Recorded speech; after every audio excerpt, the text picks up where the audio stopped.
I'd like to switch gears to the city's financial situation for a moment.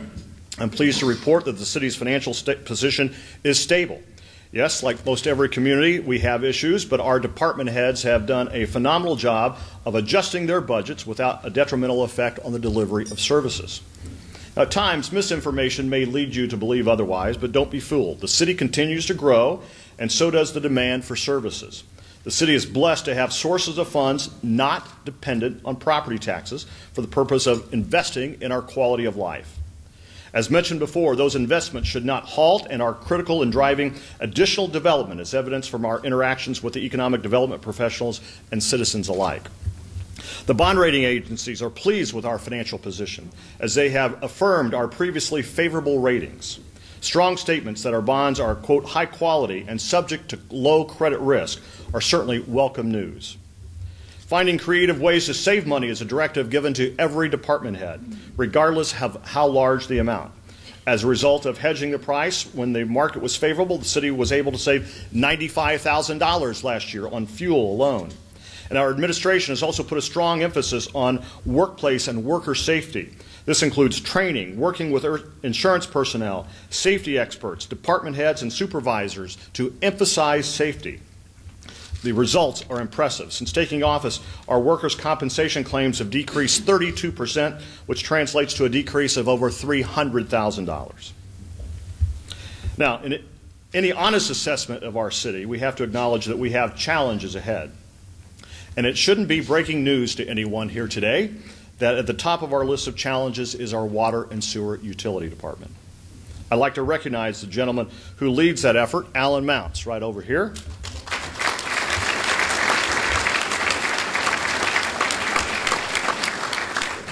Alan deserves special recognition for successfully managing the polar vortex and the chemical plume and our request for conservation. And he's probably been the only person in city government or local government that has surpassed me for more FaceTime on TV this winter. We'll have to do something about that. No. Seriously, Alan and his team have done a fabulous job. They've worked long hours in horrendous weather to oversee and repair a record number of water main breaks, manage the upriver chemical spill, and, as I said, the conservation request. In addition, we continue to have dialogue with the EPA regarding our integrated long-term control plan. Our 28-year, $540 million plan was submitted for the federal government's consideration last May. It should be noted that our plan is about $300 million less than what we would have needed to achieve the EPA's original desired level of control. And we intend to push back on any effort to further unduly burden our ratepayers. Evansville is one of more than 700 cities across the country mandated to make these upgrades. As the EPA reviews our plans, we certainly await their decision. Now, the water and sewer utility is not the only department that has aging equipment. Jay Perry and his team at the Levee Authority also replaced flap gates on our 3 major pump stations downtown. These flap gates were part of the original infrastructure installed in the 1940s. The new gates will keep water from backflowing into the city when the river reaches high levels. It's no surprise that the common theme and the challenges here today we face relate to infrastructure needs. Now that the snow and ice has all disappeared, and it has all disappeared, we certainly hope, a new foe has arrived. The foe is the pothole. Now, you might find this hard to believe, but since January, more than 1,100 potholes have already been filled. But the fluctuating weather patterns have certainly been a challenge to the city garage team, and I have to tell you, they do a wonderful job. While our related infrastructure issues create the largest challenges from a monetary standpoint, you should be reassured that the aforementioned challenges all have plans to address them. Over the last 2 years, our administration has worked diligently to meet the needs of keeping the LST here in Evansville. Whether it was providing new storage space for the ship's landing vehicles, painting the dock, or increasing marketing efforts to bring visitors to the ship, the city is committed to keeping the historical vessel here in its birthplace. In April, the city will make a comprehensive presentation to the LST Board of Directors with the goal of extending the lease with the city of Evansville. Now, I have to admit, I'm a big fan of Mesker Park Zoo. I'm kind of a zoo guy. Amos Morris is sitting right up front. He and his team do a fantastic job. It's a big draw for the city. Last year, more than 200,000 people came through the doors. And believe it or not, Amazonia has already had its 1 millionth visitor. Kudos to former mayors Russ Lloyd Jr. and Jonathan Weinzapfel, as well as former zoo director and current city council member Dan McGinn for the vision and commitment to this wonderful attraction. And if you haven't been to the zoo lately, here's what you're missing. Improvements to the 60-year-old clay building. That includes the Komodo Cove. We have 3 Komodo dragons. And we've welcomed an African-crested porcupine, the red panda on the renovated Discovery Trail, 2 Mexican gray wolf pups, and a new colobus monkey. But we cannot rest on our laurels. We have some exciting and big ideas that we are working on to make the zoo even more exciting. And we'll leave that as a teaser for the time being. Each week, our city is becoming more and more diverse. And with that comes an obligation to be more accepting, more understanding, and more inclusive. The open dialogue with the leadership of concerned clergy and the NAACP has been greatly appreciated and constructive in our march toward moving our community forward. As mayor, I must take seriously any feelings, real or perceived, regarding discrimination or bias. This is especially important in instances involving city employees who have frequent encounters with our citizens. To that end, beginning this year, all city employees, including the mayor, will undergo annual online training that introduces basic diversity concepts. This is one prong of a comprehensive approach to ensure city employees have the competencies they need to serve a diverse community. I'm also pleased to announce that the Evansville Police Department will soon roll out a new interactive community engagement program called Life on the Beat. This program, which includes a good deal of role-playing, is designed to show our citizens why officers make the decisions they make. And no doubt it will give our officers insight into why our citizens may question some of those decisions. Life on the Beat will soon be rolling out to neighborhood associations, church groups, or civic clubs that are interested in learning more about the Evansville Police Department.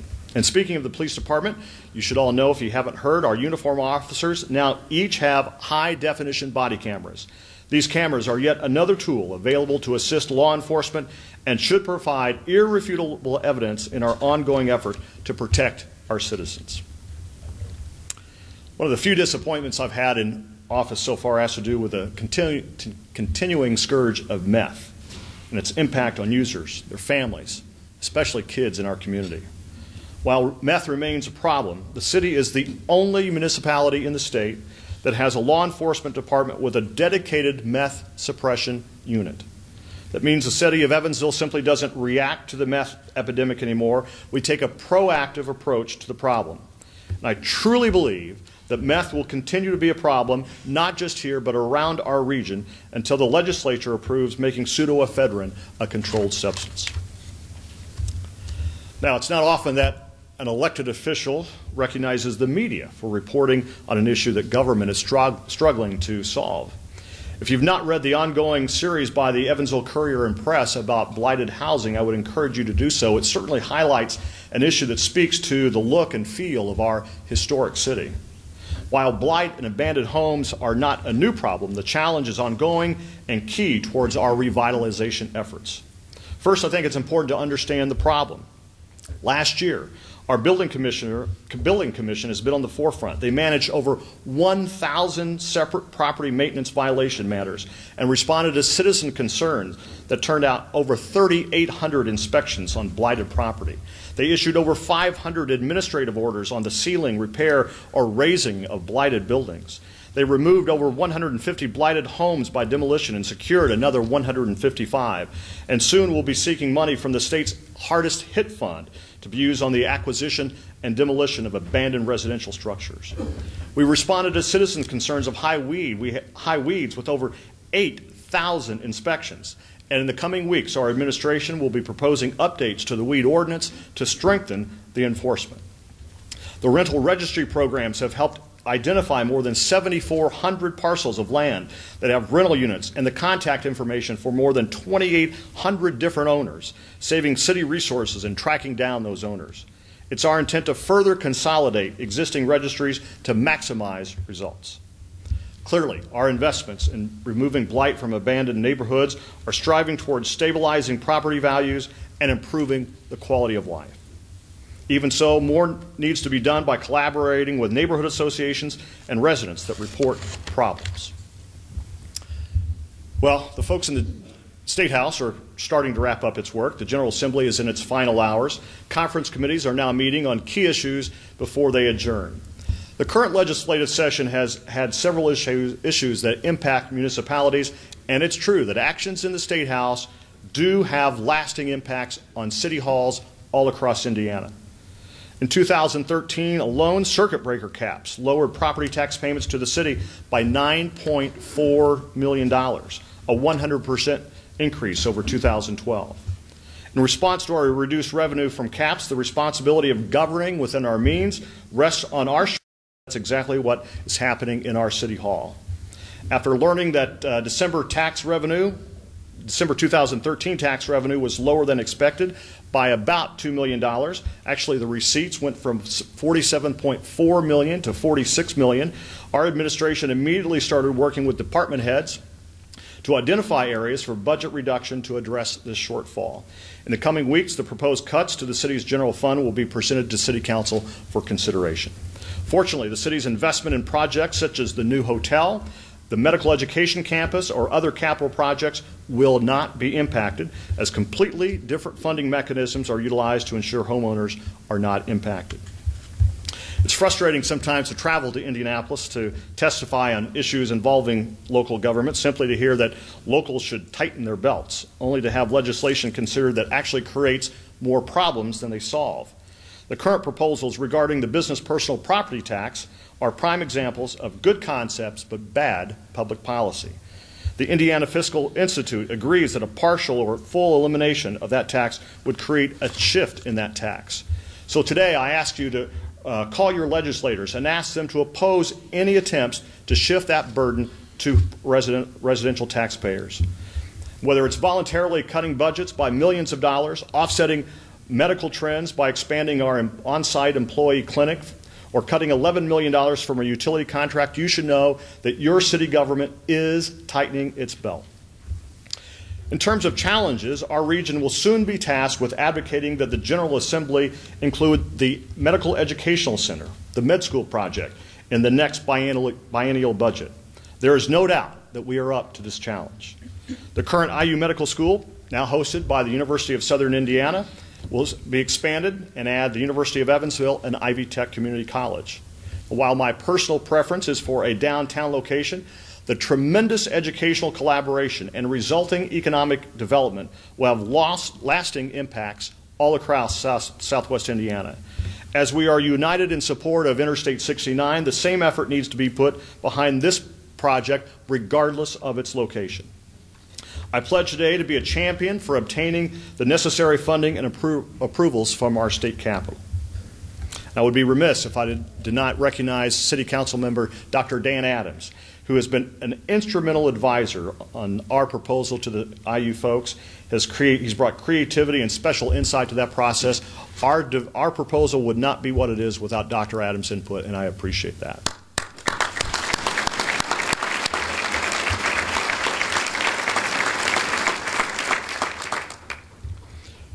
You should know that there is positive progress going on all over the city.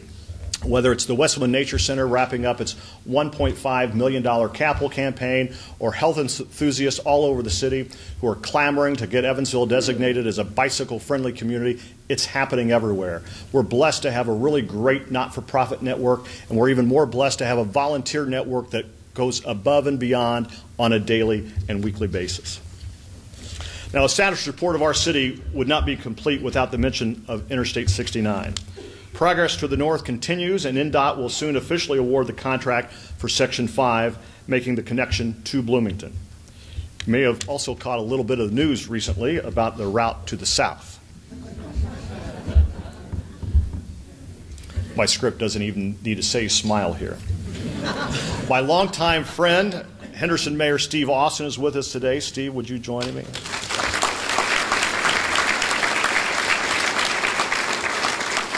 And Brad Schneider, who leads us in our Bridge Link effort. Brad, I saw you earlier. Brad back there in the back. Brad's from Henderson. Truly a bi-state collaborative effort to get a bridge built here, not anywhere else. Let's put this in perspective for just a minute. The existing bridge structures carrying US 41 traffic are nearing the end of their life. The northbound bridge was built in 1932, the southbound bridge in 1966. My friends, this is not about two mayors butting heads with another mayor. This is about completing a project that two states and a federal government have already and rightfully committed to build on a specific site. This is not about grabbing headlines. This is about the completion of a significant highway of national importance. And it's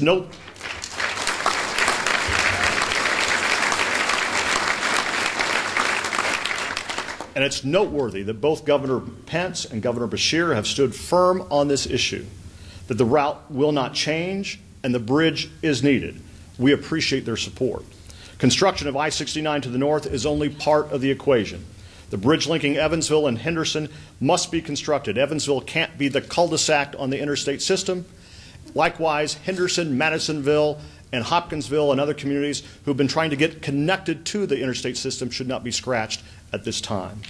My service on the Governor's Blue Ribbon Transportation Commission has been productive, and we'll soon release the priority projects for the state of Indiana, and I can assure you that the completion of Interstate 69 to the north and to the south will be included in the final report.